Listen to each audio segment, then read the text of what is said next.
Sir, ಈಗ ನೀವು ಹೇಳ್ತಾ ಇದ್ರಿ ಮೊನ್ನೆ ಒಂದಿಷ್ಟು ಸ್ಟಾರ್ ನಟರ ಮೇಲೆ ಸ್ಟಾರ್ ನಟರಿಗೆ ಸಿನಿಮಾ ಮಾಡಿದಿರಿ, ಅವ್ರ ವಿರುದ್ಧ ಗರಂ ಆಗಿದ್ರಿ. ಯಾಕೆ ಪರ್ಟಿಕ್ಯುಲರ್ ಆಗಿ ಶ್ರೀನಿವಾಸ್ ಅವರು ಸ್ಟಾರ್ ನಟರನ್ನ ಉದ್ದೇಶಪೂರ್ವಕವಾಗಿ ಮಾತಾಡಿದ್ರಿ? ಈ ರೀತಿ ಒಳ್ಳೆ ಸಿನಿಮಾಗಳು ಬಂದ್ರೆ ಜನ ನೋಡ್ತಾರೆ. ಅಪ್ಪ ಪಡಿಯೋರಿಗೆ ಸೇರ್ಸಲ್ಲ. ಸುದೀಪ್ ಅನ್ನೋ ವ್ಯಕ್ತಿ ಪಿಕ್ಚರ್ ಮಾಡಿದ್ದೀನಿ ನಾನು 25 ವರ್ಷದಿಂದ ಪಿಕ್ಚರ್ ಮಾಡಿ ದಮ್ಮಂದ ಕಮರ್ಷಿಯಲ್ ಇಟ್ಟು ಸ್ವಾಮಿ. ಕಪಲಿ 100 ದಿನ ಪಿಕ್ಚರು, 75 ದಿನ ಕಮರ್ಷಿಯಲ್ ಪಿಕ್ಚರು. ಆಗಿನ ಕಾಲಕ್ಕೆ 2 ಕೋಟಿ ಲಾಭ ನನಗೆ. ಅವ್ರಿಗೆ 9 ಲಕ್ಷ ನಾಮಿನೇಷನ್, 1 ಲಕ್ಷ ಜಾಸ್ತಿ ಕೇಳೋದು ಕೊಟ್ಟಿದ್ದೀನಿ ಅವ್ರು ಚೆನ್ನಾಗಿರ್ಲಿ ಅಂತ. ನಮಗೂ ಕಾಸು ಬಂತು ಕೊಟ್ಟ. ಇವಾಗ ಸಿಗುದೇ ಹೆಂಗೆ ಸ್ವಾಮಿ? ಏನ್ ನಿಮ್ದು ಯಾಕೆ ಸಿಗಲ್ಲ? ನಾನ್ ಬೆಳೆಸಿಲ್ಲ ನಿಮ್ಗೆ ಕನ್ನಡದಲ್ಲಿ. ನಿಮ್ ಮುಂಚೆ ಎಲ್ಲಿದ್ರು 30 ವರ್ಷದಿಂದ, ಅದನ್ನ ಅರ್ಥ ಮಾಡ್ಕೊಳ್ಳಿ. ಆಮೇಲೆ ಏನಾದ್ರಿ ಇದು ಎಲ್ಲಾರ್ದು ಕನ್ನಡ ಬದುಕು ಸಾರ್.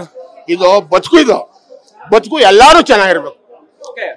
ಬಡವ ಬಲಿಯೋಗ ಎಲ್ಲ ಚೆನ್ನಾಗಿದ್ದಾರೆ ದೇಶ ಅನ್ನೋರು. ಇವತ್ತು ಅಂಬೇಡ್ಕರ್ ಸಂವಿಧಾನ ಬರೆದಿರೋದಕ್ಕೆ ಕಾನೂನು ಉಳ್ಕೊಂಡು ಮೋಸ ಮಾಡಿದವರು ಜೈಲು ಹೋಗ್ತಾ ಇದ್ದಾರೆ.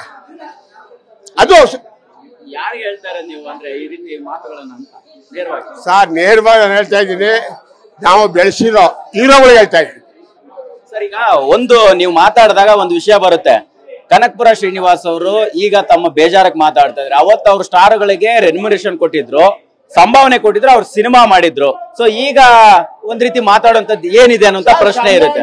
ಅದಕ್ಕೆ ನಿಮ್ಮ ಯಾವ್ದೋ ಸಿನಿಮಾಗಳು ಹೋಗ್ತಾ ಇಲ್ಲ ಅನ್ನೋದಕ್ಕೆ ಈ ರೀತಿ ಬೇಜಾರು ವ್ಯಕ್ತಪಡಿಸೋರು ಸರಿನಾ ಅನ್ನೋಂತ ಪ್ರಶ್ನೆಗೆ ನಾನು ಇದೇ ಆರ್ಟಿಸ್ಟ್ಗಳಿಗೆ ಅಡ್ವಾನ್ಸ್ ಕೊಟ್ಟಿದ್ದೀನಿ.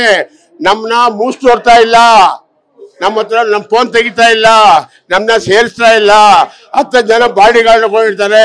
ನಾವೆಲ್ಲ ವಿಲೇಜಸ್ ಅಣ್ಣ ಬೆಲೆಗೆ ಡೈರೆಕ್ಟ್ ಹೋಗುವ, ಡೈರೆಕ್ಟ್ ಬರುವ. ಇವಾಗ ಹಂಗಿಲ್ಲ ಸ್ವಾಮಿ.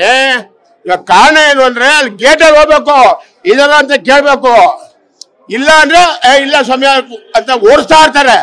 ಕಾಫಿ ಕುಡ್ದ ಅಂತ ಕೇಳಲ್ಲ, ಊಟ ಇಲ್ಲ ಅಂತ ಕೇಳಲ್ಲ, ಓಡಿಸ್ತಾ ಇರ್ತಾರೆ. ಚಲೋ ಚಲೋ ಚಲೋ ಯಾರೋ ಹಿಂದಿಯವ್ರು ಇರ್ತಾರೆ ಬಾಡಿ ಗಾರ್ಡ್ಗಳು. ಹಿಂಗೆ ನಮ್ಗೆ ಭಯ ಸ್ವಾಮಿ ಅವ್ರು ನೋಡಿದ್ರೆ. ಅವಾಗ ರಾಜ್ಕುಮಾರ್ ಯಾವ ಬಾಡಿ ಗಾರ್ಡು ಇರ್ಲಿಲ್ಲ ಅಣ್ಣ.